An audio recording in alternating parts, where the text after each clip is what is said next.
Welcome to Let's Talk Pets with your host, Linda Weston, right here on News Talk 107.7 and 1400 The Hub. Good Saturday morning, everyone, and welcome to Let's Talk Pets, a fun program. Very happy to be part of the fabulous Hub family lineup of programs. I'm Linda Weston, your host from Friends of Cookeville-Putnam County Animals, a nonprofit, totally volunteer support group for the Cookeville-Putnam County Animal Shelter. This morning, my co-host, Sarah Hollick-Webb from Friends of Cookeville-Putnam County Animals. She is with me here in the studio, and we are very happy to have back with us Mr. Teddy Hare, General Manager of our local Pet Supplies Plus and great friend of our animal shelter. So we have lots to catch up with Teddy today. So Sarah, before we get rolling, let's just take a minute and thank our sponsors who make this show possible. Well, of course, we are just so grateful for Pet Supplies Plus, located in the Walmart Shopping Center. Exactly. You know, their donation bin at Pet Supplies Plus is always loaded for the animal shelter, and we are very grateful for that. And we're grateful to Copeland Veterinary Hospital, who also does a lot for our animal shelter. They are on 10th Street with 24-hour emergency service. And then Cumberland Pet Essentials, offering pet grooming, styling, and a spa, holistic foods, nutritional counseling, and a pet boutique at 142 South Willow in the Willow Tree Plaza. And, of course, Friends of Cookeville-Putnam County Animals. So many thanks to each of these groups. So now we get to welcome back Teddy Hare. Teddy, so great to see you today. Thank you for having me. Well, always a pleasure. You know, from time to time, we get questions about what is known or what we call pocket pets. So today we just wanted to talk about those pocket pets and just exactly what they are. So tell us. Gotcha. Yeah, I mean, there's going to be a wide range. I mean, some people might consider them more just like the small, fuzzy hamster, gerbil, mouse, rat. You could extend that as well to be the scaly lizards, snakes, birds, and sometimes even fish. So there's quite a range of things that don't fall into the just dog cat category. Well, we know so many people that just sometimes they don't have the space. Sometimes they don't have the time to devote to a dog or a cat. So these kinds of pets can be really great options for them, if you're gone a lot or just depending on your lifestyle. Well, even though they're called pocket pets, they don't always have to just fit in your pocket, right? Right. Yeah. So, and there's definitely, it's definitely a lot easier to care for the smaller pets, but they do require some specialized care of their own. So it's important to know exactly what they need and what you have to do for them. Well, I'm glad you said that because, folks, if you're at home and you're thinking about getting what is termed a pocket pet, let's just talk a little bit about what might be the ideal pet for you, for your lifestyle, if you're looking at one for your child maybe, and what exactly your pet ownership goals are. So Teddy, tell us what we need to think about before we get a pocket pet. Right. So first, one of the first things you want to think about usually is what you're going to, how much handling you're going to do. Like, are you wanting a pet you want to be able to touch, pet, snuggle. Yeah, exactly. Because although some of them are furry, some of them are not as cuddly. So it's important to think about what type of handling and how much time and attention you're going to be able to give them. After that, you need to think about how much space you have. So some animals can do quite well in smaller tanks and containers, or some of them you do actually need a lot more. Even though they're a pocket pet, they still require more space than what you would think initially. Absolutely. So I think, you also need to think about the cost of the container, whatever the pet's going to go into, right? And the accessories and... Oh, absolutely. One of the biggest things, especially with animals like reptiles, the startup cost is by far the most expensive.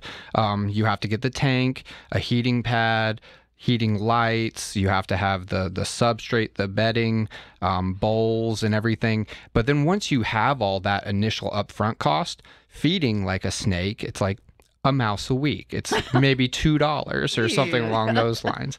So yeah. So once you get that initial cost up front, it's actually very cheap, but that initial cost sometimes can be a lot depending on what pet you're looking to get. Well, and because there is such a variety in these pets, we need to remind people that Some of these pets have very short lifespans. They only have, they can live less than 10 years, but some have very long lifespans, depending on what kind of avenue you're going into. There's some avians that can live up to 80 years easily. Other turtles can also have very long lives. So think about this and do your homework before you really go into, or as you're trying to explore what might be the right pet for you. Do your homework. Look at what Teddy said. Look at the upfront costs and what kind of containers you'll need. If the food supply that they've got is readily available in your area, and of course, how long they might live. You have mice around your house? Just get you a snake. Yeah, exactly. That's a mouse a week. Exactly. Well, also, I think the thing, one of the things I was reading about when I was looking at pocket pets is some of these pets really need and do better with a companion pet. If you have a rabbit, another rabbit, something like that. But you said earlier before we went on the air that some of them really don't do well with other pets. Yeah, some animals are quite territorial, and the one that stands out in my mind the most that surprises a lot of people is hamsters. The majority of hamsters, your Syrian hamsters, the bigger teddy bear, fluffy, they do not like having companions. They do not like having other hamsters in their cages. So if you put two together, you're going to get a lot of stress, and in the worst case scenario, they're going to fight with each other. So, well, let's talk about some of these individual pocket pets, and I'm glad you started with hamsters because one of the things I read about hamsters is that they're nocturnal. So if you're getting them for children or a classroom or something like that where you want activity, you want to see them do stuff, don't count on it because they're up at night.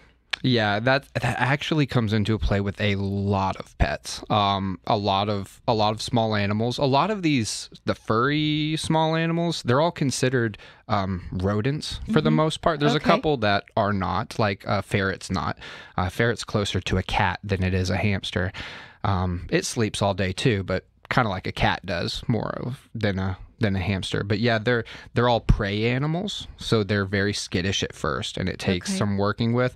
And some are just not very handleable, regardless of how much time and effort you put into wanting to hold and touch them. Okay. So, well, let's talk a little bit about guinea pigs, because I remember when my daughter was in grade school, every classroom had a guinea pig in their room, and they would send it home each weekend with a different family. And I always thought, oh, the poor guinea pig. Golly. Yeah, guinea pigs are great. One of the main things that we like to talk to people about whenever they are getting a guinea pig is that they are actually a very social pet. Okay. So a single guinea pig is usually not enough. And then the next thing is they are large. They are larger. And they actually, when you get them in the pet store, they're probably like half the size they will be whenever you take one home.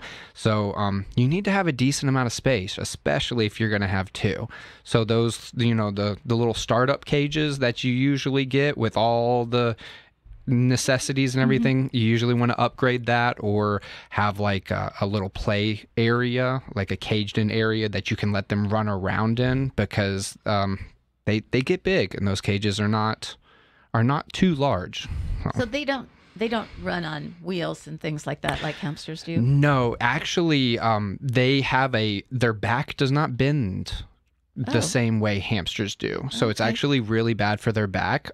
Being able to jump and climb and run on those round shapes, it doesn't work for them. You can get a type of wheel that works better, but it's more like a saucer. It's a flat plate, and they spin that in a circle. So it's like a merry-go-round. Yeah, right. Exactly. Right. Sarah, have you had guinea pigs in your life? You've had everything else. We have, we've certainly seen all of these pets through the shelter, and guinea pigs are a lot of fun. Yeah. They are very expressive. They do have a lot of personality, and they are very much attuned to you. They want to be interactive with you. So that's a lot of fun if you're looking for a pet that's very interactive. Absolutely. Good thing to know. Well, I have seen a couple of ferrets. This was a while ago at Pet Supplies Plus, and they were so entertaining to watch. I mean, there were two together in a container, whatever. They were adorable and having the best time, just playing. They are a great pet. The thing about the ferrets that you want to think about is that they are super energetic and they need attention. They need a lot of attention if you want to keep them as just good pets. Keep them sweet and nice and loving. But they're like, I think we usually describe them as like a kitten that never really grows out of that kitten stage. They're always like they're hopping sideways and they're arched their back and they're playing and jumping and getting into things. And then on the offside, they sleep a lot. So like they'll sleep the entire day, and then as soon as they see you, they are ready to go. Well, I've heard that ferrets are good with children. They're a good small pet to have with children, and that they actually can be even trained a little bit. Yeah, they actually, like a cat, you can litter box train them. And yeah, so it's very, they kind of come litter box trained. It's like a cat. Yeah, it's a natural instinct. They go to the bathroom in a corner. They always back into a corner, and they smell that area and they go back to that corner. So litter box training really is just putting a litter box in the corner, and they're just going to go back to it. Wow. Yeah, they're very smart. Wow. We have had ferrets before, and they are highly intelligent. They're one of those pets that are so interactive and so attuned to you, again, that they're great for people of all ages, whether it be children that are pet responsible or even into adulthood. If you're in an apartment and you're looking for a tiny pet, that would be a lot of fun, that doesn't take up a lot of space. Ferrets are a really great avenue to go, because I really like Teddy's description, and they're a kitten that never grows out of being a kitten. I never thought about that, but that is the perfect description of them. Well, of the things that we've just talked about, hamsters, guinea pigs, and ferrets, it seems like they all have their specifics, their pluses and their minuses for whatever kind of pet you want. So for children, it sounds like either the guinea pig or the ferret would be a good choice. Yeah, if you have small children that are going to grab and want to handle and hold and squeeze, ferrets are probably the first go-to. Guinea pigs are going to be a little scared, but you can handle them. Ferrets do not care at all. They are ready to go. They're like slinkies. Yeah, they are. Do they bite? They can, and that's where giving them enough attention comes into play. As long as you're active with them and you're caring for them, they never really bite. But as they get alone or they get stressed out, I say they kind of forget how hard is too hard as far as biting. So like when we get them in, they're almost always completely sweet and docile. Every once in a while we'll get one that we have to kind of calm down if he bites a little too hard, but it's never much of a problem. Do you have any of these ferrets or hamsters or guinea pigs at the store now? Oh, absolutely. Yeah, we have. Of course. We have all of them, actually. Ferrets and guinea pigs are probably the most popular when it comes to the small fuzzy animals. Okay. Well, there is a lot more to talk about. We've only covered a few of the pocket pets, but let's take just a quick little break, and don't go away, because we will be right back with more Let's Talk Pets on News Talk 107.7 and 1400 The Hub. Copeland Veterinary Hospital is a full-service veterinary hospital, including 24-hour emergency assistance, and is located at 821 East 10th Street in Cookeville, focusing on providing the highest quality care to clients and patients through our devotion to client communication, commitment to excellent medical care, and use of innovative diagnostics. Founded in 1970, our veterinarians and support staff can provide a progressive, beneficial, and effective impact on your pet's health. Open Monday through Thursday, 7:30 a.m. to 7:30 p.m., Friday, 7:30 a.m. to 5:30 p.m., Saturdays from 8 a.m. to noon, and closed on Sunday. Pet Supplies Plus, located in the Walmart Shopping Center on South Jefferson, is open 9 a.m. to 9 p.m. daily, specializing in pet foods, treats, and edible chews, pet toys, and apparel, pet supplies of all kinds, grooming and health, as well as flea and tick items, offering all major brands and a large selection of natural foods and treats made in the USA. Fish, reptiles, ferrets, and other very small pets available. Cumberland Pet Essentials has been serving Middle Tennessee since 1989, offering dog and cat grooming and styling. In their natural pet market, they sell dog and cat supplies, accessories, and high-quality trusted brands of food and treats. Owner Karen Rataco is an ISCC certified pet stylist and a certified pet nutritionist. She offers free nutritional counseling, helping owners make healthier choices for their pets. Their store hours are Monday through Saturday, 8 to 5 p.m., located at 142 South Willow Avenue in the Willow Tree Plaza. Give them a call, 931-528-7711, Cumberland Pet Essentials. Welcome back to Let's Talk Pets with me, your host, Linda Weston, and Cookeville, Putnam County Animals Vice President Sarah Hollick-Webb on News Talk 107.7 and 1400, The Hub. So Sarah and I have been talking this morning with Mr. Teddy Hare, who's the General Manager of Pet Supplies Plus, our local one, located right here on Jefferson Avenue in Cookeville, in the Walmart Shopping Center, back tucked away in the corner there. And we've been talking with Teddy about the various kinds of pocket pets that might be exactly right for you. So one of the types of pocket pets, not really going to put these in your pocket, but we need to talk about it just because they're popular with some people. Let's talk about the reptile groups. Teddy, take it away. Oh, absolutely. So the reptile group it's a pretty broad category. You've got your snakes, you've got your tarantulas and scorpions, you have your lizards, bearded dragons, leopard geckos. There's a lot more, obviously. There's so many species, frogs and so on. But that covers the main gist of them. And they all do kind of need their own separate care. Some of them are a lot more handleable. Like a bearded dragon is almost kind of like a dog. You can get it out. Yeah, you can put it on a leash.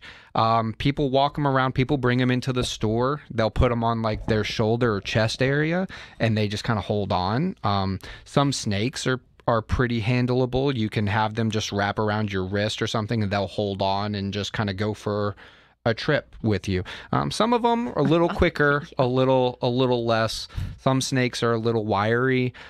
You have to continuously be moving your hands to hold and control them, or else they're gonna get away.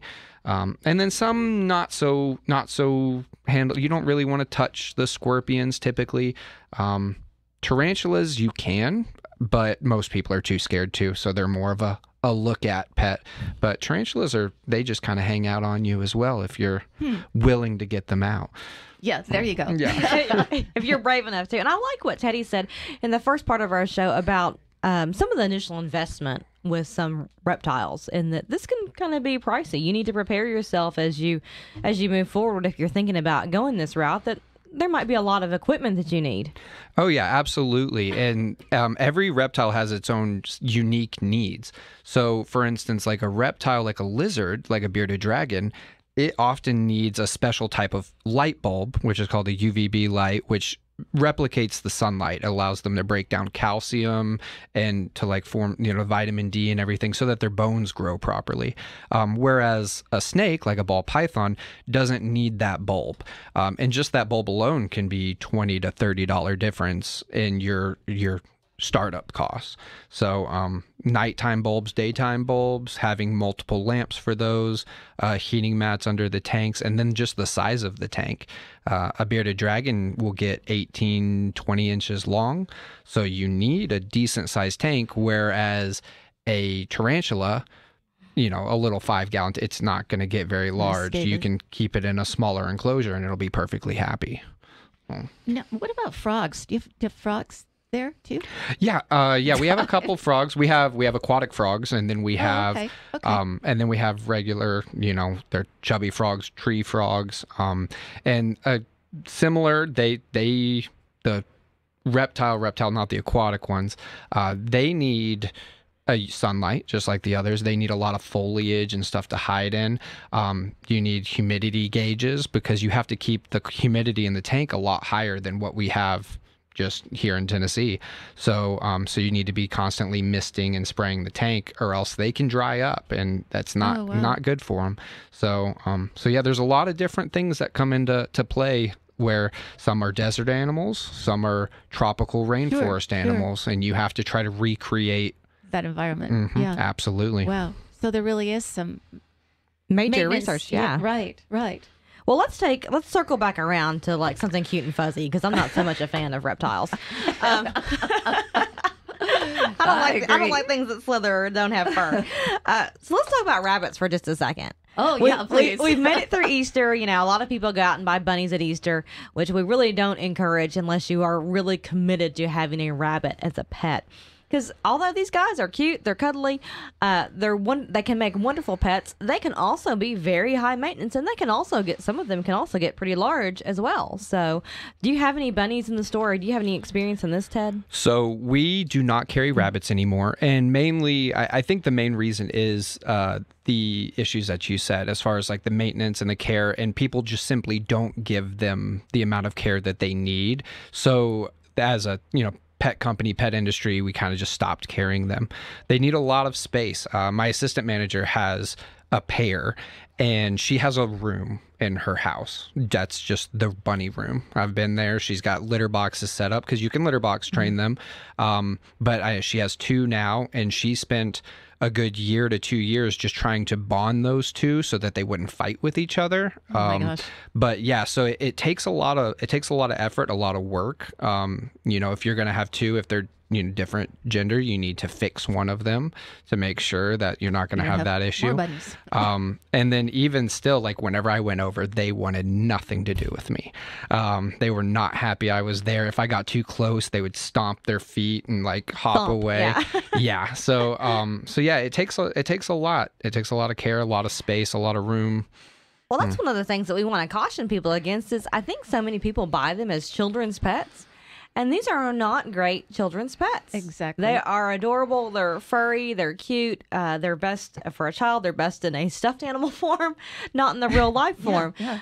Because they do require a lot of space. Sometimes a lot of them like to have some outdoor space and an outdoor play area as well. You keep in mind they're herbivores, so they like to graze and be around. And they need room to hop. Well, and I remember you telling a story about, I think it was a bunny or bunnies that you had that seemed to like all the wires in your house. Yes, if you have a bunny room, which I did, you have to bunny proof it a lot because buns like to chew. They like to chew on just about anything, but they especially love wires. So we had our wireless router or our router back there for our internet, and very often we would come home and not have internet. Well, I know we get bunnies at the shelter. The thing that I hate to see is when they're given away at the fair to children and things like that, because kind of what you all have been saying, they're cute. People think, oh, it's a bunny, it can't be much trouble, but they don't know what they're getting into, and then they can't handle the bunny, and then it ends up at the shelter, and we're faced with finding a home for or it. even worse, they turn them loose. Right. Often we see very domesticated rabbits turn loose into the wild, and of course we never want to see that either because they're not equipped for that. So, well, one of the pocket pet areas that I want to talk about today, that being birds, because Sarah and I had a wonderful guest a couple weeks ago who was a bird, I don't know, expert, but definitely enthusiast, yeah, bird owner. And she just is someone who totally enjoys birds and has such a good time with hers and talks about all of them. So tell us about what you know about birds in your shop, and birds as pets. Absolutely. So there's a wide range of types of birds that you can keep as pets. And they range anywhere from the little finches that never are very tameable. They're just look at pets. They're very pretty. Okay. They chirp and, they sing, and it's very cute and pretty and fun to have. And then that goes up to the larger birds that are really the big ones are kind of like toddlers almost. Like they have attitudes, they have personalities. A lot of them learn to speak, and they will live full lifespan, like 80-year lifespans. So if you're middle-aged and you're thinking, hey, I might just go ahead and splurge on getting a large macaw or something, the bird's probably going to outlive you. So you kind of need to plan ahead as to what's going to happen to the bird once you're gone. We do not carry the larger birds. We have the finches, we have parakeets, which are a little bit bigger, but you can handle those. Okay. And they don't live quite as long. And then the largest bird we have is a conure, which does live several decades long, and they can learn to talk, and they're very affectionate and they're a fun bird to have. We have a lot of fun carrying them around the store. So.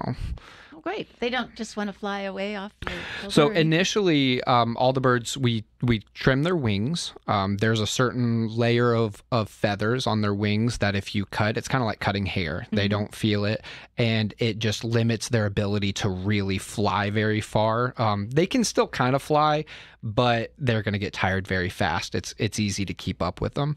But He said, yeah, right. yeah, I've had to chase a couple around the store, but yeah, once you do that and they get used to being handled and everything, it's really not a problem. They can grow out their wings and be just fine. And they tend to like you, and they'll come back and get on your shoulder. Oh, great. But yeah, it just takes Interesting pet. It just takes effort to you just really got to take care of them and spend time with them. It doesn't take a lot. You just have to make sure you get them out, put them on your shoulder, walk around to where they feel comfortable with you. Well, my favorite types of pet birds are the ones that are outside. the ones that are just that naturally we have here in Tennessee. Right. And there's a lot of people that are hobbyists as far as and enthusiasts as far as wild bird watchers. And I know you guys have wild bird seed and feeders and things like that at Pet Supplies Plus too. That if we want to just simply have that without the maintenance and the long time care of some of these birds, that we can just enjoy the birds that are in our backyard. I'm agreeing. That's great. Well, we don't have much time left, Teddy, but let's just quickly talk about fish, because I know y'all have fish in your store. Oh, absolutely. I love fish. Fish is, I always think of fish as more of a ornament in the room. No. No, something to look at. Obviously they're not cuddly. They're not soft. You're not gonna you're not gonna hold them. And it's a tough thing to try to get the tanks set up properly at first. It takes a lot of effort. It is kind of a little science experiment in itself. You have to grow an ecosystem inside the tank that will support life for a fish. It's not as simple as, let me pour water in this, glass square, throw fish, and it's going to be okay. So you really have to build up, bacteria in the tank that's going to help remove fish waste. You have to grow, the algae will start to grow, and so on and so forth.